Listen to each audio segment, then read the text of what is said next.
Hello and welcome back to another Marble Snap tutorial. Today I'm going to show you how you can create your own multiplayer match on the Marble Snap game. So let's get started right away. First of all, open up the Marble Snap game on your device, and after you have played a few matches, the friendly battle option will be unlocked. You can just tap on this button, and now in order to create your own match, just tap on the create option. You can choose your deck before you proceed with creating your match.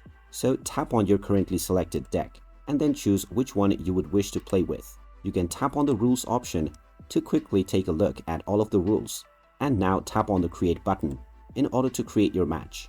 This will now begin generating a code for your match. You can now copy this code and share this with your opponent.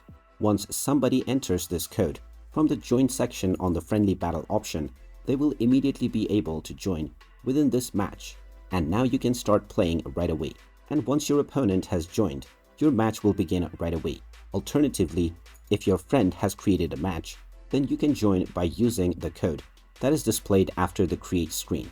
And there you have it. That is how easy it is to create your own multiplayer match on Marble Snap game.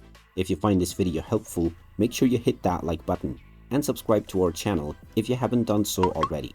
Also, ring that notification bell to never miss another update from us. Thanks for watching, and I'll see you in the next one.